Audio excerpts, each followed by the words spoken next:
el tema de la atención primaria. Solo quiero recordar unos datos de tipo epidemiológico, clínico, y llegamos a lo que hoy se está manejando, el tema de la atención primaria. Primero, que esta enfermedad es una enfermedad antigua. Los coronavirus existen en murciélagos hasta 500, fíjate, 500. Y eso explica por qué el primer SARS salió de los murciélagos, el segundo SARS también los murciélagos, y este también los murciélagos. Son animales, como dicen los brasileños, muy peligrosos. Y China tuvo el mérito de anunciar al mundo, un día tan difícil, aislar el genoma rápidamente y dar este virus a pues, los científicos que están trabajando en la vacuna. Era consciente del peligro mundial y creo que ya el tema político, que no es motivo de la conferencia, muchas veces exageran afirmando cosas de que fue inventado. No se inventa pues brotes del 2003, 2012, ¿no? Hay toda una conspiración que sí, creo que Trump, que habla de conspiración, él sí tiene sus armas biológicas, hay que señalarlo, ¿no? Solo lecciones aprendí en la historia.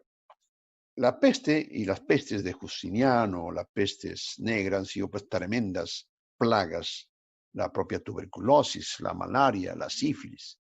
Pero de las plagas más importantes del siglo XX era la gripe española, que cifras optimistas decían 50 millones y otras cifras hasta 100 millones.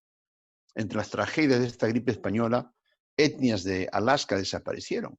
Ojalá que no pase en Perú nuestras etnias igual que en Brasil, y en Brasil por el irresponsable de Bolsonaro. Si yo fuera presidente del mundo, yo lo metería a Bolsonaro y a Trump, así como en Nuremberg, un juicio de la historia de la salud a estos irresponsables políticos, ¿no? Luego vino ya otra epidemia asiática del año 57 con menos muertos, 4 millones, y la última gran epidemia fue de Hong Kong, la gripe de Hong Kong, con menos de 1 millón, y luego ya vino la famosa H1N1 que todos lo vivimos, que también nos asustó, pero tuvo un impacto distinto, diferente que el actual COVID, que realmente para la historia va a quedar como la primera pandemia que afectó todo el planeta, que es distinto a estas epidemias que, digamos, tuvo otro impacto, pero de las 11 influencias, de las 12, 11 se produjeron en la China. China es un continente milenario, antiguo, etcétera, etcétera. Ahora bien, las cifras hay que actualizarlo todos los días, eso fue hace un día, pasan los millones, los muertos llegan todavía en promedio al 6% de la humanidad, y Perú está pues en las ligas mayores. Y hay que ser sinceros, porque sinceramos en cuanto a pruebas, ¿no? Si no hubiéramos hecho las pruebas, capaz estamos un poquito más abajo, ya pasamos los 100.000. Y volviendo al virus, es un virus realmente que es un virus bien cambiante. Cada día aprendemos mucho más del virus. Incluso este virus aislado se encontraba que tenía de varias especies animales. Las serpientes compartían también el coronavirus nuevo y también algunos otros animales, por eso están investigando, ¿no? Esto tal vez es lo más importante para entender las famosas curvitas, el martillazo, el codo, el guayno, ¿no? Tantas cosas que se han dicho. Casi todos los comportamientos en lo que ha pasado son pues, de tipo exponencial y bajan. Australia logró controlar, Austria logró controlar, Estonia un poquito, fíjate, una pequeña caída y luego otra caída. Son los famosos cerros de distintos, así como hay cerros de Amotapia, hay distintos cerros, pero casi todos, miren, Camboya, Grecia un poquito más se prolongó, un pequeño rebrote, pero duran pues 11 a 12 semanas. Es lo que va a pasar en Perú, independientemente si estamos en la meseta o mesetita, ¿no? Nueva Zelanda también, ahí está Corea, uno de los ejemplos más notables, muy parecido a Taiwán, con culturas parecidas, ¿no? Con tecnología, con ciencia. Incluso son regímenes tampoco que no son tan democráticos. Corea tiene un sistema también sur, pero la gente obedece. Los noruegos, a diferencia de los suecos, no se hicieron los suecos, también tuvieron un comportamiento. Y Suecia no es un buen modelo que la gente por las redes. Suecia también ha habido muchos muertos, no ha sido lo que querían el famoso contagio masivo para tener inmunidad. Bélgica sí parece ser el comportamiento de Perú. Alcanzaron su mesetita y luego y ahí continuaron. Creo que Bélgica es el ejemplo parecido a Perú. En cambio, Irán tuvo un comportamiento parecido, pero demoró un poco. Italia fue la gran catástrofe, ya sabemos, igual que pasó con otros países. Y Costa Rica, fíjese, Costa Rica con Bélgica tienen así su meseta, baja, sube, baja. Puede ser también el modelo peruano, ¿no? Israel fue algo un poco más lento, igual que Japón. Portugal también se parece a una meseta y otra mesetita. Y ejemplos, Finlandia también tiene algo parecido. Y los otros siguen los modelos o controlados o no controlados. India, sorprendentemente, con la millonada de personas, no tiene tanta morbilidad. Algo pasa la medicina hindú, el comportamiento hindú, algo pasa igual que África. Miren, no hay muchas cosas. África hay desconocimiento. O los africanos ya tienen inmunidad, tantos brotes, están tan enfermos, o es la experiencia comunitaria que manejan los africanos con tantos brotes. Recuerden, África, ébola, malaria, dengue, leptospirosis, cuántas enfermedades. Están ya acostumbrados a vivir con brotes y con mortalidades. Y obviamente en Norteamérica, ustedes ven, el modelo también llegaron a su meseta y han estado en esa fase que parecería Perú igual que Filipinas. O sea, conclusión, cada país tiene su comportamiento independientemente de un modelo único y por eso ahí las estrategias funcionan no por los matemáticos, no por los epidemiólogos en general, sino porque hay la población la que define el comportamiento. Esto permitió hace unas semanas al Colegio Médico señalar que seguíamos en brote y seguíamos que tener la cuarentena, que ustedes ven cuando se duplican los casos. Miren los distintos países. Perú para el 5 de abril tenía cada 5 días, se duplicaba. En cambio ya para eso, Italia, que estaba ya en fase de control, era cada 11 días, pasaron el día 13, Perú mantenía la duplicación cada 4, cada 5 días, y en cambio Italia había pasado a 19. Cuando uno pasa más de 10, 11, 12, la duplicación de casos significa que ya estamos en la fase de control, uno de los indicadores. Y esto es lo que vimos hoy día, todos los días las conferencias de prensa, ¿no? Y la duplicación continúa. El famoso ROE varía para cada región. En muchos lugares ya el ROE está menos de 1, en otros 1. Por eso es que nosotros decíamos cuarentena focalizada inteligente. El gobierno ha optado por yo diría, la cuarentena chicha, porque la gente ya no hace caso. No hay necesidad que lo diga yo, usted lo ve por la televisión. Por eso es que las estrategias de mercados, de combis, tienen que mantenerse, la estructura comunitaria. En Lima son millones que circulan en los conos. Entonces, eso insistimos teóricamente que hay que hacerlo, ¿no? Ahí está la Lima colonial con 11 distritos bien definidos, incluyendo el Callao, donde cada día crece, crece, y sé que algunos distritos como Puente Piedra, nos reunimos hace 2 semanas con el alcalde, está haciendo los cercos y la vigilancia en lugares que ellos han logrado conseguir. Esto sí me permite un pequeño alto que es clave para el enfoque de cualquier enfermedad infecciosa. La gran mayoría de enfermedades infecciosas que conocemos son asintomáticas y no requieren pruebas. Ahí está. Solo una minoría va a ser enfermedad leve, moderada y severa, tal como se ve en esta enfermedad. No es nada nuevo el COVID, pero obviamente la ignorancia, el desconocimiento ha hecho que tomemos a veces conductas equivocadas, ¿no? Entonces, los asintomáticos que se están encontrando en muchos policías, en mercados y en otros lugares, sin síntomas. Eso es lo usual. Ahora, lo que sorprende es que muchos de estos asintomáticos en mercados están sanos. O la prueba es mala, lo cual dudo, porque la sensibilidad es 60%, o tenemos algo genético. Y planteo esto porque hay tema de debate en cuanto a morbilidad y mortalidad, factores que hay aparentemente poblaciones genéticas que resisten más. Recuerden, el coronavirus causa las gripes, 2 de ellos causan, no es que es nuevo, este es nuevo en relación al ser un mutante. Por lo tanto, creo que el tema de concepto es que estos 110.000 que tenemos, la mayor parte son leves o asintomáticos.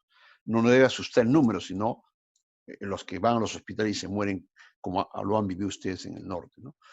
En cuanto a los síntomas, confirma lo que se vio en muchas partes del mundo, que el caso positivo clínico vale.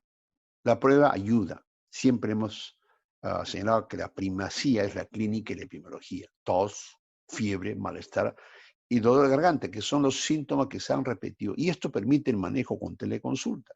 Si el paciente es leve en la casa se queda o en el colegio se queda, según el tipo de control que hagamos de cuarentena, 2 semanas, y si tiene síntomas, se le hace la prueba rápida, la molecular idealmente 70%, o la prueba rápida a partir del 6.º día, positivo IgG, IgM. Ambas sirven, pues la clínica manda cuando hay brotes. Miren, hay distintas molestias, inclusive molestias gastrointestinales. ¿Quiénes se mueren en Perú? Miren, esto es un análisis que hizo el ministerio, son los gorditos, los adultos mayores y los que tienen comorbilidad. Entonces los gorditos, en el norte hay mucho gordito. Piura es campeón en diabetes, recuerden. Entonces esto es importante en cuanto a, incluso hay médicos que se han muerto, un médico, pacientes se murieron, eran gorditos. Y la gordura sí paga factura. Miren, el doctor, un amigo, Elan Manrique, publicó hace años que los obesos también generan una reacción inflamatoria, igual que el COVID, y también se alteran las citoquinas. Entonces, ser gordito es realmente peligroso y eso es un tema, un fenómeno creciente en el Perú. La clínica ha ido cambiando en función de las autopsias. Recuerden, al comienzo los chinos no tenían muchas autopsias porque la OMS dijo no hay que hacer autopsias por el peligro. Y luego ya los italianos se fueron y los españoles dijeron no, hay que hacer autopsias. Y ahora entendemos, en base a las pruebas que ya en China se sabía, muchos reactantes de plaquetas, de inflamación, que no se entendía, y todo el pulmón, ¿no? Pulmón, su radiografía. Y eso generó también la confusión en el manejo.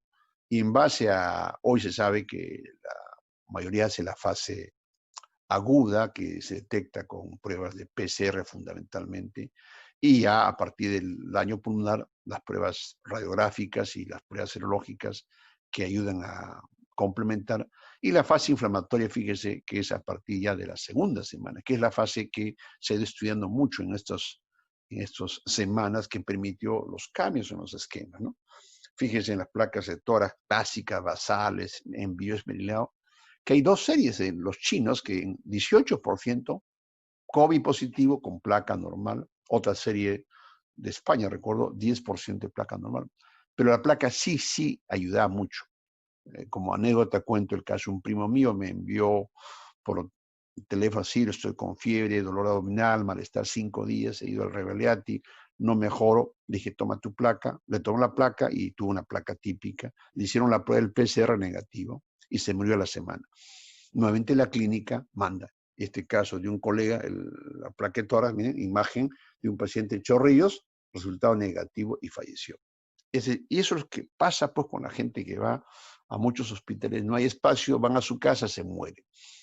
Se mueren porque ya está colapsado el sistema. Eso pasó en Loreto, ha pasado en Lambayeque y ha pasado en Europa, porque o no tienes quien te ayude, o no hay la medicina, o colapsa el sistema y vas a tu barrio, ¿no? Eso es un tema que se ha repetido en el mundo, ¿no?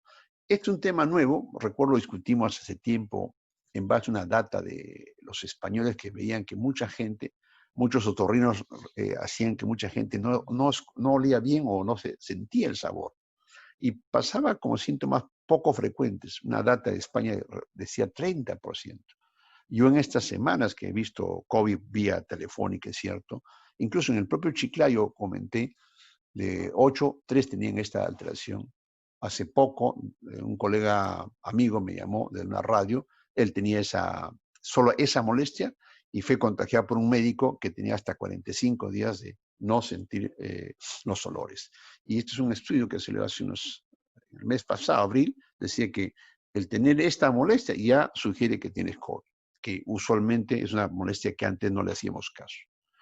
Y esto es lo más novedoso, pero que no significa pues usar warfarina, aspirina, como están haciendo colegas y amigos y gente que tiene que tener más responsable la salud. Publicada en el Annals International Medicine, en una cohorte de pacientes autopsiados y seguidos. Todos son adultos mayores, hombres, y que a la hora que vieron la causa de la muerte eran estas tromboembolias que lo ven en la foto, ¿no? Por eso es que la anticoagulación en grupo de riesgo, con los marcadores justifican, es que se da enoxaparina, es la que más usado hoy día en el Perú, pero no se da preventivamente, que es un concepto distinto, ¿no? Creo que el primer paciente que murió en la Almenara estuvo bien, y de repente hizo una muerte súbita por esta enfermedad. No le hicieron autopsia. Entonces es un tema que la ciencia ha ido aclarando. Los chinos no nos mencionaron esto, obviamente. Y a nivel dermatológico, yo también soy dermatólogo, distintas lesiones, pápulo, pruriginosas, lesiones así infiltrativas en dedos, ¿no? Distintas patologías que ya se está viendo también, poco, pero se ve, ¿no? Y hoy los niños que decían que no les pasaba nada y la gestante, mentira. Hoy los niños hacen cuadros articulares, cardiovasculares, dérmicos, hasta pueden fallecer, ¿no? Por eso es que hay todo un interés en seguir bien a los niños, porque hay enfermedades muy parecidas como Kawasaki, ¿no? Yendo a la mortalidad, es conocido que los viejos se mueren más y los que tienen más enfermedad, como pasa en este slide, que me lo proporcionó mi amigo, el infectólogo que murió en Iquitos. El 5 de marzo estuvimos en el primer simposio de coronavirus con el decano de Loreto, y 2 de los miembros hicieron neumonía, están vivos. El infectólogo que dio esta charla se murió, y el decano del que habla estamos vivos. Fíjate cómo, y yo a los pocos días tenía una charla en Chiclayo, recuerdo, doctor Soria, ¿no? Y por el coronavirus ya pues se alteró todo, ¿no? Pero di una charla previa a ustedes sobre este tema y cómo esto es cambiante. Igual en Estados Unidos, fíjense, se mueren ancianos y se mueren latinos y asiáticos, tal como comenté. Este es un slide que saqué de internet, el valor del PCR. La prueba de PCR es la mejor, la más mejor. Hay nuevas técnicas que se están produciendo, pero ahorita el estándar de oro es esto. Fíjese, si uno hace en los primeros días, porque es una prueba molecular, podría detectar hasta 100% en el primero, segundo, tercer día. Es lo que hizo Corea con las pruebas moleculares rápidas, moleculares, perdón. Y fíjese, a medida que pasan las semanas, la fase virémica cae, tercera semana cae, y eso debe desaparecer. Por eso es que tengan cuidado, he visto colegas que le piden PCR a gente asintomática de alta, piden por gusto. Comento el caso de un cirujano del Salvador que me envía, doctor, me han hecho PCR, sigo positivo al mes, asintomático. Dije, no contagias a nadie. Esos virus no son contagiosos. Entonces es importante que baja la carga viral y lo que sube son los anticuerpos. Y fíjese, los que más botan virus, según este estudio, son los ancianos, los diabéticos y hipertensos. Entonces, es importante esto para que no estar confiados. Hoy día, inclusive, si el paciente está sintomático, no tiene síntomas, ya salió después de toda la cuarentena, al trabajo, a la chamba. No requiere estar aislado un mes más o 2 meses más. Y las pruebas de anticuerpos que se detectan con las pruebas que ahora se tienen en el Perú son importantes, no reemplazan, se complementan, y gracias a eso tenemos las pruebas que se hacen en el campo hoy día en gran parte del Perú. Fíjate, este estudio de Lancet de los chinos, cuando hablaban del PCR, de lavado bronquial 93%, el esputo 73%, que es lo que empleamos, y el hisopado faríngeo, acá 32%, y nasal que nos hacen 63%. Entonces la gente a veces va con la psicosis, prueba, y eso felizmente en la atención primaria no es importante. Ahí están cómo se detectan las pruebas, no voy a hablar sobre ella, y estos son el manejo que se tiene que hacer hoy día. Esto va a ser una norma del ministerio que estamos trabajando. El asintomático con IgG no contagia, a trabajar. Pero muchos colegas, uy, tengo IgG, son anticuerpos, él no va a contagiar. El asintomático con PCR que se detecta, algunos se han hecho, o que tiene IgM, en teoría está en fase aguda, debería estar 7 días en cuarentena, y se repite la IgG, y de ahí ya puede retornar al trabajo. Y obviamente hoy el consenso que va a salir publicado al sintomático, cuando ya pasó la fase sintomática y ya se recuperó, ya no le pedimos pruebas porque es innecesario. No va a contagiar a más gente.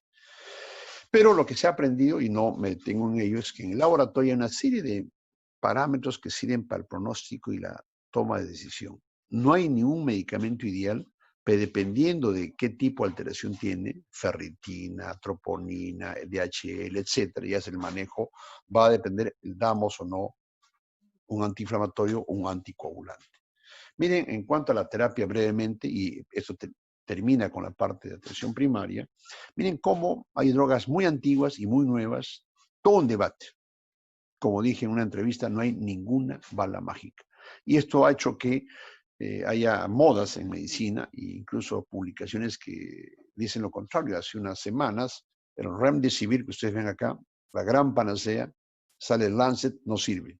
Igual al comienzo la hidroxicloroquina, buena droga con acitromicina, en un metaanálisis de hace 2 días dicen que no sirve, hay más arritmias. Todo un debate, porque así es la medicina, nadie tiene la verdad, y creo que en eso hay que ser cautos, ¿no? Entonces, conclusión, no hay ninguna bala mágica. Y hay todas estas drogas que están circulando, la hidroxi, la cloroquina, la citromicina, la doxiciclina, la enoxaparina, ivermectina, la nitoxazenida, y hay muchos estudios, in vitro, casos anecdóticos, que eso revela el arte de la medicina, pero no es que yo tengo que hacer mi stock o tengo que hacer mi pequeño paquete como están promoviendo algunos de manera, creo, no correcta. Hay también el famoso lopinavir, ritonavir, y eso me lleva a la reflexión que los pacientes con VIH sorprendentemente en el mundo no tienen esta comorbilidad y el COVID no les hace nada. Probablemente estas drogas, algunas que hoy se están ensayando, inhiban o limiten el desarrollo en pacientes con VIH. Se rescató la metilprednisolona, pero también se abusó en Loreto por la desesperación de salvar vidas, y eso hace superinfecciones. El TOSI es una droga que fue para artritis reumatoide, es cara esa droga, que también hoy se está usando con relativo éxito en muchos pacientes graves. Hay también el plasma, el favipiravir, el interferón, escuché hace poco células madres, el ozono, hay algunos, el óxido nítrico, hay todo un debate en la ciencia, incluso salió una publicación en la Academia de Medicina que dice que el óxido nítrico relaja los tráqueos bronquiolos y permitiría tener más aire, como esas famosas máscaras que usan los intensivistas. Y esto fue a raíz de este premio Nobel, Louis Ignarro, que estudió en el brote del 2003. Esto todavía falta mucha data.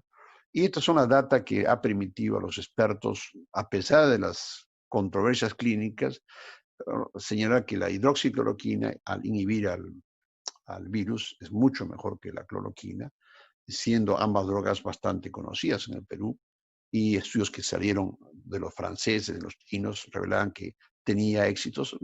Muy criticados los diseños, es cierto, ahorita no hay ningún diseño tan perfecto, y después aparecieron los que inhibían a la interleuquina 6 y drogas que también se están apareciendo como prometedoras, como el favipiravir, ¿no?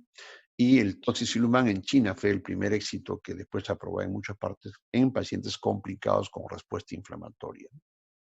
Y hasta la nitoxazenida, que hay estudios in vitro, ¿no? Que ya se había ensayado en el SARS y en Merck con inhibición. O sea, son estudios in vitro y que incluso han planteado que se podía combinar con la hidroxi, con nitoxazenida, pero eso requiere estudios.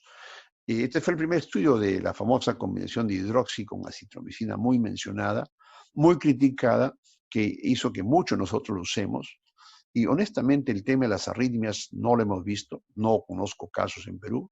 Incluso hay una publicación en Acta Médica de un colega peruano infectólogo que usa este tipo de combinación y no ha tenido el problema que hoy se está apareciendo, ¿no?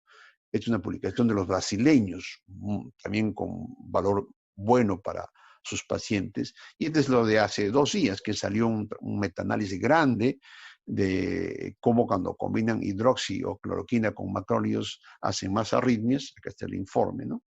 Y que en realidad puede comprometer más la vida. Esto ha salido publicado recientemente, pero eso es parte pues del debate científico. Hasta los colegas de UCI en Revalidad dicen, ellos no usan muchas de estas drogas, usan sus maniobras clásicas, usan sus vasopresores, usan heparinina profiláctica, anticoagulantes si existe evidencia de tromboembolia y antibióticos, y con ellos les va bien. Fíjate, sin la nueva moda, los de UCI también son claros de que manteniendo una buena vigilancia en UCI, ¿no? Y hace unas semanas y también ayer presentaron los expertos del seguro del MINSA, análisis de toda la evidencia científica. Y la conclusión que no hay ninguna terapia. Toda la que hemos comentado, no hay ninguna terapia. Entonces, ¿nos dejamos sin armas? No. Algunas porque tienen un efecto benéfico clínico y especialmente en qué fase se actúa. Muchos trabajos de hidroxicloroquina han sido hechos en fase ya avanzada y obviamente no es la fase epidémica. y otras drogas son de reportes anecdóticos. Ahí no hay mucha data porque son drogas o poco conocidas o no hay ensayos. Del tocilizumab hay también ensayos interesantes. Y esto fue lo que presentaron ayer en relación al que había data nueva en ivermectina y no había mucha data. Era para los casos leves, que es lo que hoy está en las guías. Por lo tanto, si bien no hay data que sustente todavía, pero había que buscar más referencias. Esto es en el mundo, por ese caso, ¿no? Se buscaron muchas guías que en realidad no se están ampliando. Y en cuanto a la cloroquina y la hidroxicloroquina, también se vio que hay muchos estudios controversiales, no hay una data que sea segura sobre la utilidad, y la última que presentaron lo cuestionaba la combinación con macrólidos, obviamente por las arritmias cardíacas que se pueden ver, ¿no? Entonces yo escribí hace unos días esto, que lo repito, la medicina es arte y ciencia, y siempre manda la clínica y la epidemiología. Y la medicina basada en evidencias, que es una herramienta, no una única, hasta ahora no nos da los informes que quisiéramos tener, ¿no? Pero hay muchas drogas antiguas que lo hemos usado, que usándolo racionalmente pueden ayudar, como lo estamos viendo hoy día en muchos colegas del Perú. Inclusive la medicina complementaria, tan mencionada y tan criticada, mi amiga Marta Villar, es del comité de expertos, está haciendo un trabajo, va a publicar sobre la importancia que tienen en enfermedades respiratorias, y parte de esa información lo voy a presentar más adelante. En base a esto es que el 8 de mayo salió un documento normativo señalando que no hay ninguna evidencia, y estas recomendaciones son solamente para manejo del médico y del paciente. No es una guía de tuberculosis, son recomendaciones en base a la evidencia actual, y lo que sí hemos señalado, y hay que decirlo públicamente, que no hay ninguna droga preventiva ni profiláctica, no hay antibióticos, no warfarina, no corticoides, no aspirina, no vitaminas, ni ninguna sustancia que aparezca en el mercado. Eso ha creado el desabastecimiento, el pánico en la gente, y si uno se pone a ser realmente bien científico, no hay ninguna medicina para el COVID. Eso estar comprando acitromicina, hidroxivermectina, etcétera, esas cosas realmente no ayudan mucho, porque así es la ciencia es cambiante, es dinámica. Y hoy, para manejar en atención primaria los casos leves, tienen que tener en cuenta la clínica que hemos hablado. Si uno tiene esta clínica, pero no tiene alarma, en su casa, tranquilo, teleconsulta, con agüita de telo, de eucalipto, pero nada más, no requiere, y se monitoriza su frecuencia respiratoria y su saturación.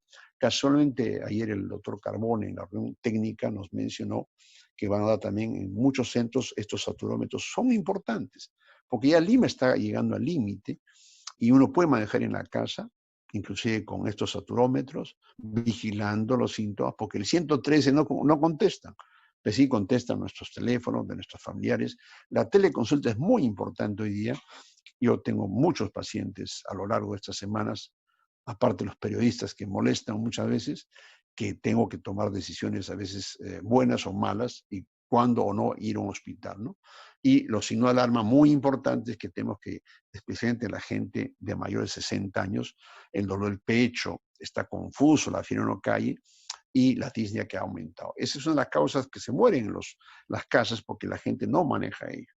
Y si tiene signo de alarma, obviamente tengo que darle, y que se ha quedado el día de ayer en el comité de expertos, que la hidroxicloroquina sigue siendo válido en el paciente leve con obesidad, con diabetes. No el leve común y corriente es su analgésico, su paracetamol, usualmente 7 días, o le dan ivermectina, que son los dos que se aprobó el día de ayer. Acitromicina, el consenso es que no es importante para el caso leve con grupo de riesgo. Eso que quede claro. Esta es de la guía que se aprobó en abril y se ha ratificado ayer. Y si no hay, pues, hidroxi, la cloroquina es un poquito más tóxica, lo usamos en malaria, que también se puede sola o combinada. Y yendo a la medicina tradicional, que yo creo mucho, evita efectos adversos de medicamentos. Fíjate, es un artículo que está haciendo la doctora Marta Villar, que el sauco, miren, sauco tiene una serie de propiedades famosas, el sauco, que tiene una serie de propiedades, incluso inhibe mucho virus, Hay varios, el ejemplo, Aguaymanto es el Sambucus peruvianus, Perixauco es otro Sambucus nigra, el famoso de las muchas tortas y etcétera. Aparentemente tiene muchas propiedades antivirales, fíjese, incluso en algunos virus que causan infección respiratoria.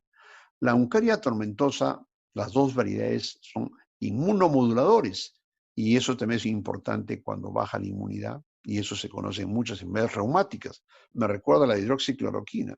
El doctor Piscoya y luego el doctor Aguilar han investigado, el doctor Obregón, y es un antiinflamatorio inmunomodulador que podría servir también como complemento, ¿no?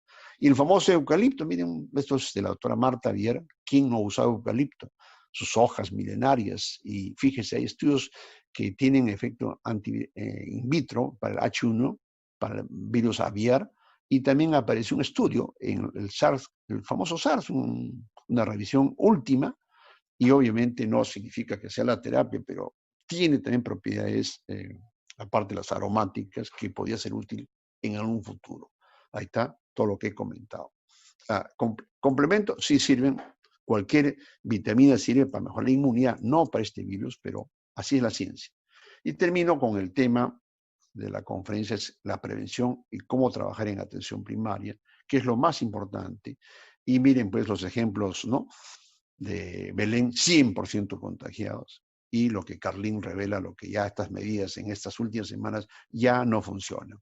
Por eso es que la cuarentena, en la forma que hemos planteado, va a llegar y esto simplemente más casos, más infectados. Ahí está Eden Galán, Miguelito, el que habla, planteando técnicamente y científicamente las propuestas que lo han hecho ustedes en Loreto, con críticas y autocríticas. Y en Lima, cuando trabajamos con los expertos de salud pública, lo hicimos tratando de apoyar pues, el tema de la reactivación. Incluso el decano está en este comité, porque es un tema que nos afecta a todos. Y Lima había sido identificado para trabajar los cordones, lo están haciendo algunos alcaldes. ¿Y cuáles son las lecciones aprendidas digamos, de esta pandemia hasta este momento, ¿no? Creo que el adelantar la cuarentena fue vital, en mi opinión, si no estaríamos con 300.000 o 400.000. Así sería la situación por ser un país muy difícil. La vida deportiva fue una enseñanza también útil. La compra de pruebas con todas sus críticas. Hoy podemos testear en el mundo, más que muchos países. Incluso el ministro o la ministra inicialmente y luego Vizcarra nos escuchó al Colegio Médico. El doctor Soria estuvo cuando le dijimos, señora ministra, esa plata no alcanza, tal, gracias, y convocó a los expertos, recuerdo. O sea, sí ha sabido escuchar a pesar de unas críticas que no les ha gustado, ¿no? Una crítica, la famoso INS, tenía un solo laboratorio para hacer estas pruebas, increíble. Se marginó las universidades. Creo que es un error, necesitamos una red nacional de laboratorios, ¿no? Se hizo un cambio político y los cambios suceden. En Brasil han sacado 2 ministros, ¿no? Eso no es novedad, ¿no? Y creo que lo bueno también de estas semanas es que las regiones como Cajamarca y Huancavelica han dado ejemplo de control comunitario. Pero nos está haciendo todavía en Lima, en muchas partes de estos cercos, en Iquitos que casi no se hizo, y que el apoyo a la atención primaria todavía no se está haciendo. Se está haciendo recién esfuerzos iniciales.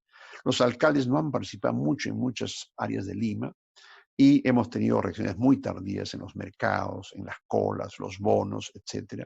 Hemos sentido muchas veces pasividad en muchas regiones, no solamente en Lima, y lo hemos hecho públicamente eso. Y ese es parte del aporte y no caerse la boca, ¿no? Entonces, estos cercos focalizados, inteligentes, tienen que hacerse en estas semanas en muchas partes del Perú. Y la defensa defensa de los médicos no lo decimos nosotros, o el personal de salud. Esto salió en una publicación científica, ¿no? Valores éticos para cuidar a los recursos en la pandemia está prioridad los trabajadores de salud. Ahí está escrito. Esa fue la razón de nuestra desaveniencia con el ministro que se disculpó. Hay nuestros soldados idealmente ahí con sus equipos. Y fíjense, otro tema interesante es el tema de los nuevos mitos. ¿Estar en las alturas protege? Es un estudio que hizo el doctor Montoya, salió publicado hace unos días, también un boliviano, en varias partes del Perú, Bolivia, Ecuador, Colombia, que tienen más de 2.500. La conclusión es que hay menos mortalidad en las alturas. Ojalá que sea eso para volver a mi tierra. Yo nací en San Marcos, Huari, pero esto todavía es la data inicial que también se ha visto en Bolivia.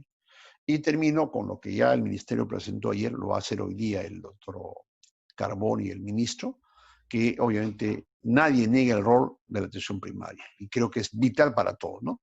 Y esto es obviamente, no solo para el COVID, creo que eso es fundamental, y ahí se ha señalado lo que hemos dicho por el Colegio Médico, que tiene que crearse estos centros de aislamiento temporal, que cada región, en cada lugar, tiene que adaptar, no es que hay un modelo único, y este centro va a permitir captar a los asintomáticos, los positivos, y hacer el manejo sindrómico, como se ha hecho históricamente en muchas patologías que hemos comentado anteriormente, ¿no? Y esto requiere una estrategia, incluso cuando fallece el paciente, cómo se el no fallecido. Hay toda una estrategia, y ya cuando fallece, eso está sucediendo. Hay todo un diseño frente a esto. Y esto es lo que en muchos centros y postas se está haciendo también, las IRAS COVID y los no COVID, ¿no? Que permiten no contagio y obviamente el manejo a quiénes hace la prueba, cómo se hace la prueba, etcétera, etcétera. Y estos son los manuales, y esto va a salir publicado, se llama Organización del Servicio de Salud, con énfasis en primera atención para el cuidado integral en el contexto de la pandemia, sin descuidar los otros programas, que ha sido otro tema que se ha visto en estas semanas. Mucha gente se muere de infarto, de cáncer en sus casas porque el sistema no lo está preparado, ¿no? Además, hemos trabajado con los alcaldes de San Borja, médico amigo también, preparando los cercos y las estrategias de la comunidad. Y termino, creo que este es un balance de lo que hemos vivido, estamos viendo, un virus muy agresivo, muy contagioso, por eso al comienzo dijimos no máscaras, ahora sí máscaras. Cuadros clínicos lo han visto, tan típicos y atípicos que aprendemos todos los días, igual que su fisiopatología, totalmente no conocida. Las distintas formas de contención que se han hecho en Corea, en Perú, en Cajamarca, y eso es importante, cada experiencia es única, distinta. Miren en Chile qué pasó, ahora han tenido que hacer una cuarentena parecida a Perú, pero tardíamente, y eso paga factura, ¿no? Y hemos visto que no hay ninguna terapia que quede claro al público. Y las terapias que hoy recomendamos en la fase leve o en la modalidad severa sí ayudan, pero es un tema individual que es bueno que la gente entienda ello, ¿no? Vacunas no creo que haya en lo inmediato, ojalá hubiera. Y nuevamente, como toda enfermedad infecciosa, como el cólera, como el H1, la comunidad es vital.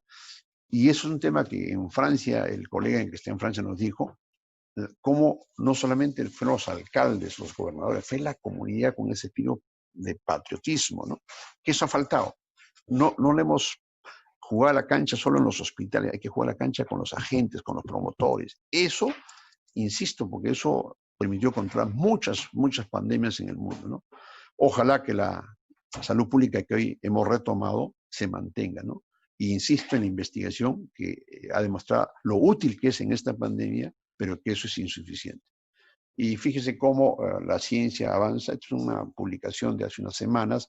Este autor señalaba que en artículos científicos se han publicado 7.000 artículos del COVID. Y también llamó la atención, dice, epidemia y sabios y de modelos. Voy a leerlo porque me gustó. Dice, si hay una cosa que caracteriza al COVID, es la epidemia de los sabios, que meten su sabiduría en charcos de los que saben poco, pero los que enredan mucho. No solo economistas, físicos que confunden partículas flotantes con capacidad de infectar de la partícula biológica, que confunden in vitro, in vivo, sociólogos que hablan del comportamiento del virus, ingenieros de la inteligencia artificial a los que falta insertar inteligencia natural, etcétera.